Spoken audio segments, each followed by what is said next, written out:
നമസ്കാരം. സസ് journal media ന്യൂസിലേക്ക് ഏവർക്കും സ്വാഗതം.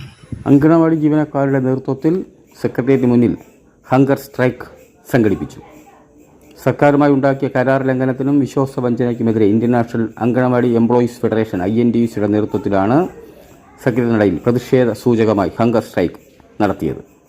മെച്ചപ്പെട്ട ഫോണുകൾ വിതരണം ചെയ്യുക, വേതനം 21,000 വർദ്ധിപ്പിക്കുക, സർക്കാർ ജീവനക്കാരായി പരിഗണിക്കുക, സുപ്രീംകോടതി നിർദ്ദേശിച്ച പ്രകാരം ഗ്രാറ്റുവിറ്റി നൽകുക, ഉദ്യോഗസ്ഥ പീഡനം അവസാനിപ്പിക്കുക, പെൻഷൻ വർദ്ധിപ്പിക്കുക തുടങ്ങിയ ആവശ്യങ്ങൾ ഉന്നയിച്ചാണ് പ്രതിഷേധം.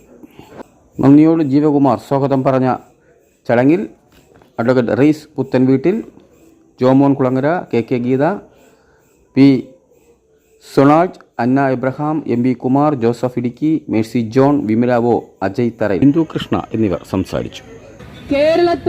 കേരളം കണ്ടിട്ടുള്ള ഏറ്റവും വലിയ അഴിമതിക്കാരനായ മുഖ്യമന്ത്രി, നാളെ ഒരാൾക്കും റെക്കോർഡ് ഭേദിക്കാൻ പറ്റാത്ത പിണറായി വിജയന്റെ മോളുടെ അക്കൗണ്ടിലേക്ക് കേരളത്തിലെ മുതലാളിമാർ കോടികൾ കൊടുക്കല്ലേ. അംഗനവാടി ജീവനക്കാര്, ഓരോ അംഗനവാടിയിലെയും ജീവനക്കാർ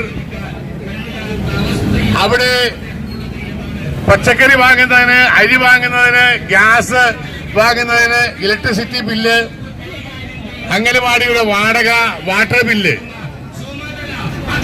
ഇതെല്ലാം അംഗനവാടി ജീവനക്കാർ കയ്യിൽ നിന്നാണ് എടുത്തടച്ചുകൊണ്ടിരിക്കുന്നത്. അതുപോലെ പാല്, മുട്ട ഇതെല്ലാം വാങ്ങുന്നതിന് അംഗനവാടി ജീവനക്കാര് ഇത് വാങ്ങിയതിനു ശേഷം 3-4 മാസം കഴിയുമ്പോൾ അവർക്ക് കുറെ പൈസ തിരിച്ചു കൊടുക്കുന്നു. ആ ഏർപ്പാട് നിർത്താമെന്ന് സമ്മതിച്ച് അവര് അതിനുള്ള സർക്കുലർ അയച്ചു. അംഗനവാടി ജീവനക്കാരുടെ ഹോണറേറിയം വർദ്ധിപ്പിക്കുക, ബോണസ് ഈ ഓണത്തിന് തന്നെ 5,000 രൂപ ബോണസ് വിതരണം ചെയ്യുക തുടങ്ങിയ ഞങ്ങളുടെ ഏറ്റവും മർമ്മപ്രധാനമായ ആവശ്യങ്ങൾ അംഗീകരിക്കണം. അതിനുവേണ്ടിയുള്ള ധീരമായ സമരമാണ് ഈ ഹങ്കർ സ്ട്രൈക്ക് എന്ന് മാത്രം പറഞ്ഞുകൊണ്ട് ഞാൻ എന്റെ വാക്കുകൾ അവസാനിപ്പിക്കും. ഇവിടുത്തെ ധനകാര്യമന്ത്രിയും വകുപ്പ് മന്ത്രിയുടെയും അഭിപ്രായം മാനിച്ചുകൊണ്ട് ചർച്ചയിൽ പറഞ്ഞ തീരുമാനങ്ങൾ 3 മാസത്തിനുള്ളിൽ തീർക്കുമെന്ന് അവരുടെ വാക്കുകൾ കേട്ടുകൊണ്ടാണ് ഞങ്ങൾ ഇവിടെ നിന്നും ഈ സെക്രട്ടേറിയറ്റ് നടയിൽ നിന്നും പോയത്.